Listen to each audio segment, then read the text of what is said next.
PPCI released the regional schedules and all of the championship point and kicker and best finish limit information today for the 2024 Pokemon competitive play season. So I just wanted to run through all the information and also give my opinions and maybe explain some things. And at the end, we'll also look at how I'm viewing getting these championship points and making a World Championships invite happen, especially for the average to above average player that's maybe going for their first invite or their first invite in a while. Trying to help you break that down and plan exactly how many tournaments will you have to go to and perform at to feasibly receive a World Championships invite for the 2024 season. I'd also like to mention I offer coaching on Medify, and coaching is much more than just playing cards with you and telling you when you misplay. At least it is for me as a coach. Personally, I've received 2 Worlds invites in the 2018 season and the 2019 season. I believe the championship point requirements those years were 450 and 500, respectively. And I received my Worlds invites by attending 3 regional championships and 1 international championship each year, and supplemented the missing championship points with league cups and league challenges. I actually think in the 2018 I played 0 league challenges, or at least got points from 0 league challenges. So as a coach and a player, I feel very capable of helping you reach your goals and also helping you plan out and see how feasible it is to get the World's invite. And of course, as a coach, finding your weak spots and things that you need to work on in order to optimize your play and perform consistently. Because if you are someone that's not going to every regional and every international, then you need consistent performances, and I can help you get there. So I have a link to my Medify profile in the description if you're interested in that, and this is also on my second channel. So if you found this channel and this video, make sure you subscribe to my main channel, Celio's Network. This is Celio 2. My name is Luke, by the way, for any new viewers, and now let's get into this. So the 2024 Pokemon Regional Championships schedule is here, and note the below event schedule will be updated as more events are announced. There is only 12 regional championships listed here for North America, and note that I say only because I believe there were 16 last year, so I definitely expect a Wisconsin to be added. I expect an additional California regional to be added. And I expect at least one more on the East Coast, either Hartford or New York or Virginia or New Jersey. I would expect one of those states to get a regional as well, and then add one more in wherever they put it. So there's 14 here. I expect there to be 16. So we won't spend too much time on the schedule. So they do say here for the prizes, the prize pool has not changed for regionals, but they do say here that they are going to check back later for the 2024 International Championships prize pool. And all of this is subject to change. I really hope they bring the prizes down to top 32 for the regional championships. Because that is what it was in like 2016, 2017, and it hasn't been like that since. So prizes, we don't really have a lot of concrete information on prizes, so we won't really cover that today. So what is the championship series all about? Playing live playing live in person. I think that's a typo. Live in person competitions at locations around the world for competitors of all levels. Earn championship points towards an invitation to the yearly Pokemon World Championships.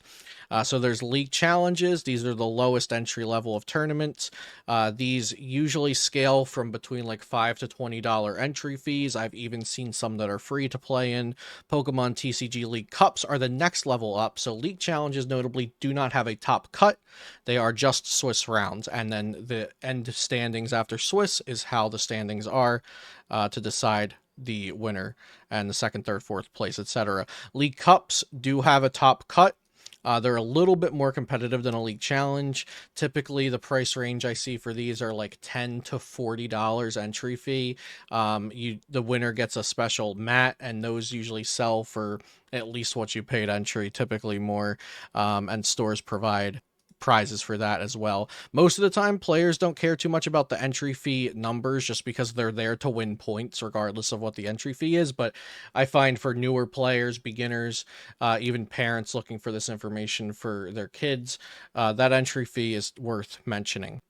Regional championships, these are what I mentioned earlier. There's 12 scheduled for the North America region right now. I expect there to be roughly 4 more announced in the next like 6 months. These are the entry fees for these are like nowadays I think they're like $60 to $80 entry fee. Sometimes they're less expensive for the junior and senior divisions. Then the international championships, these are the biggest tournaments. They're also the easiest way to get championship points. They give out so many championship points, and you don't even have to do that well to you just basically try to break over even and you'll get championship points at these, especially with the new kickers they've added that we'll look at. These are the best tournaments in terms of attending, competing, points and prizes, seeing friends and making new friends from all over the world. International championships are amazing. There's also special events that pop up as the season goes. I highly suggest if you're looking to get a Worlds invite later in the season when these pop up. In recent memory for this season, there was one in Puerto Rico that had like less than 100 masters, but it gives out championship points the same as like 1,000-person regional. So like if you are able to go to those, why not if you need the points, right? Additionally, this year, this is a really great change. Regional Championship first place, special event in Europe first place, and international championships first and second place just give you a flat Worlds invite. No championship points, just here's your invite. Now, over to the championship points. So there are a couple words you're going to need to know for this: best finish limit and kicker. The best finish limit is how many tournaments of that tournament subcategory. So League Challenge, for example, the best finish limit of 6 for League Challenge means your best 6 League Challenge finishes count towards your total championship points. If you play in 7 League Challenges and you got first at all 7, only 6 of those count. So the League Challenges, this didn't really change. If there's 48 people at the League Challenge, it goes down to 9th through 16th and you get 6 championship points, regardless of the number of participants. First, second, and third get their championship points, so the kicker is 0. For League Challenges, we'll talk about this when we get to my spreadsheet, but really, if you're going for your Worlds invite, you want to try to get top 4 or better at 6 League Challenges. If you're going for, if you're not able to travel to all 12 plus regionals and 2 to 4 ICs, then these League Challenges and League Cups are going to be very vital for you. And I suggest trying to get at least 6 placements of at least top 4 or better at League Challenges should be the goal you're setting for yourself if you're going for the World's invite. League Cups also have a best finish limit of 6, and they give out some more points. Like I said, you have to play through a top cut after Swiss for League Cups, and the kicker goes down pretty far for these as well. But again, if you're going for your World's invite, you should really be looking to get 6 League Cups of top 8 or better. If you're trying to max out your local championship point earnings. Then regional championships and special events share a kicker.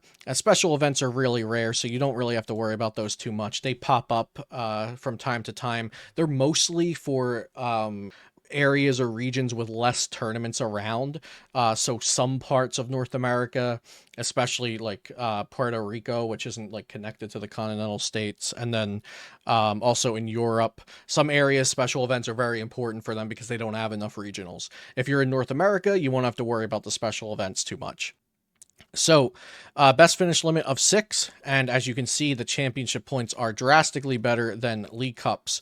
If you're going for your Worlds invite and you can attend 6 regionals, if you can attend 6 regionals, honestly, any kind of championship points from all 6 regionals will do you good.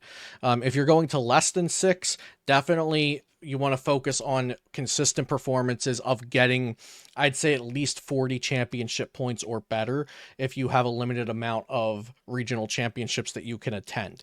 But any championship points helps because you never know what your next performance will be like. So just going into the regional championships with a goal of getting some sort of championship points, if this is your first full competitive season or even just your first season really with world championship invite in mind, trying to get some sort of championship point. My personal goal will be to get at least 50 championship points at every regional I attend. 40 might be a little bit more realistic, especially with how many people are probably going to be at these things. Even the best even the best players in the world won't always get top 64 or better when there's 1,000+ players attending. Everybody really wants these points and prizes. But a good goal for you to set for yourself is just to get some championship points at every regionals you attend. And then international championships gives out so many championship points. So if you are in a position where you can book your travel for international championships. So for me, my local international is the North American one. I'm from North America. I will go to that one definitely. Sometimes these international championships are just such a, it almost feels like a free way to get some championship points, because if you can get top 128 at an international championship, especially a foreign one with less players than the North American one, that's 100 championship points. Whereas a top 128 at a regional is only 40. So the point difference is absurd if you can make the effort and you have the funds and the time off from work or whatever, or time off from your responsibilities to make it to more than one international championship. It is such a boost to the chances of you getting a Worlds invite. Now, like I said, my Worlds invites in 2018 and 2019, I did with just one regional, and I'm sorry, with 3 regionals and 1 IC. But it was a grind. It was very, very hard to do. I was cutting it close as well. So if you have the means, I definitely suggest prioritizing a second international championship over one extra regional, because the international championships, just the championship point value is incredible. International championships not having a limit. Pokemon wants players to travel internationally, so that makes sense. Regionals best finish limit of 6 is perfect, because somebody who can go to 12 regionals and get top 512 at all of them and get 20 points shouldn't have more points than somebody who went to 6 regionals and got top 128 at all of them, you know? Or I guess that would be equal in that case, because these are 40 and these are 20. But I think best finish limit of 6 is perfect for regional championships. League Cup and League Challenge, you know, if you can win 6 league challenges and win 6 league cups, that's 390 championship points, and that's a large chunk. But I think the 6 best finish limit is really assuming that if you're good, you will just be able to win 6 and 6. And like league challenges are most of the time like 5 rounds best of 1. Like anything can happen. You can even go undefeated, and if there's the right amount of players, and undefeated gets first and second. So I would have liked to see the best finish limit 8 and 8 for the challenges and cups, just to really give the players who are incapable of traveling internationally, and even just traveling by plane, you know, 10 times or more in a season, to give them a little bit of a better chance with the local level events, and still not get the full invite from local level events, because I do think there's some merit in, you need to get some points from like a regional or an international championships, you know. I don't like there being that travel and time and money floor on the tournaments, but with something like an in real life competitive card game, there's always going to be some sort of level of entry with, you know, you need X amount of time, or you need to travel X amount of times. But I would have liked to see best finish limit of 8 and 8 for the challenges and cups. Or, you know, give a best finish limit of 8 and 8, but then give a cap of how many points. Like you can get total 350 points from these, or 400 points from these, which I think also would have been fair. That does make it a little more complicated, but I always like there to be a little bit more of a chance for people who, you know, just maybe they're very good, but their job or their family or their health conditions or their income restricts them from competing as much as other people. So would have liked to see the best finish limit bumped up on challenges and cups, but and I also really want to see regional championship prizing go down to like the prizing isn't even listed for anything but first place here, I believe. So I really want to see the prizing go down to at least top 64 because it makes no sense to me that I got 36th place at a regional in 2017 and I won $250, and then I got 33rd place at a regional in 2023 or 2022 and I got $0. And that just makes no sense to me. So I want to see prizes go down the top 64 because we're paying all this money both in flights and hotels and the time we're taking out and the entry fee and everything. I think making back the entry fee for being in the top 64 of 1,400 players is reasonable. Or even just give us promo cards for top 128. So many card games do that, and then you could just sell that promo card for $100, get your entry fee back, help you on to the next regional championship. It's very discouraging when you get like 35th place and you have nothing to show for it, and it doesn't help you towards your next regional championship.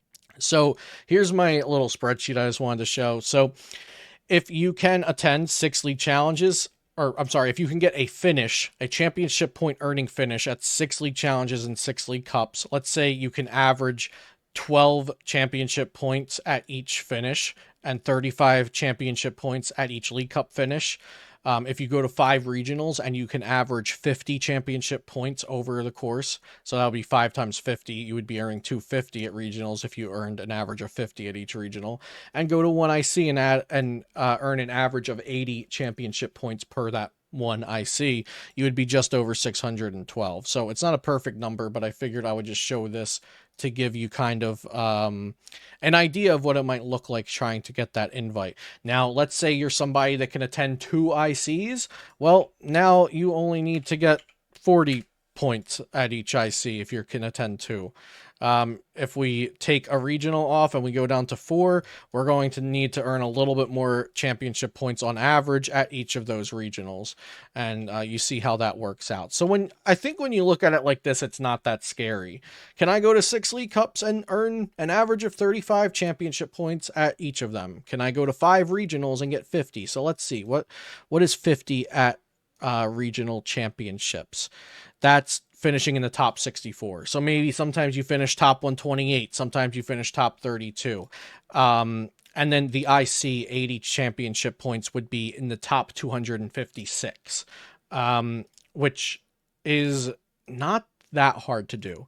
The ICs are getting a lot larger every year, but top 256 is a pretty reasonable goal if you're also getting these challenge cup and regional finishes. You should also be in the echelon of players that will be able to get that top 256 if you have a good day and play the right deck and you play well. You should get the top 256. So this is just a little example breakdown of what it might look like to get to that 600 championship points. 600 can seem like a lot, but if you have enough league challenges and league cups around you, that's going to be good. And if you don't have enough league challenges and league cups around you, start encouraging local stores. I mean, what does it hurt to even email some card shops in your area? Maybe they carry Pokemon, but they don't have tournaments. Explain to them, hey, a lot of people really want to start earning championship points for world championships. Have you considered applying to be a league or run league challenges, things like that? And try to advance the amount of opportunities you have to earn points if there are not a lot of cups and challenges around you. But yeah, if you have any questions, please leave it in the comments down below. Like I said, I offer coaching on Metafy, and you can always feel free to message me on Twitter. I don't offer free consultations on Metafy, but you can just message me and ask me whatever questions you like. I have plenty of people who become clients on Metafy that message me on Twitter and ask me, hey, these are my problems I'm having in gameplay. These are my questions about regionals. What do you think I need to do better at this? How are my deck lists? And definitely going to, respond to reasonable questions like that and help you out a little bit and see if we would be a good fit of student and coach. So that's all I have for you today. Like I said, if you have any more questions, please leave it down below. And thanks for watching. Sub here on Celio 2, and also make sure to check out my main channel, Celio's Network.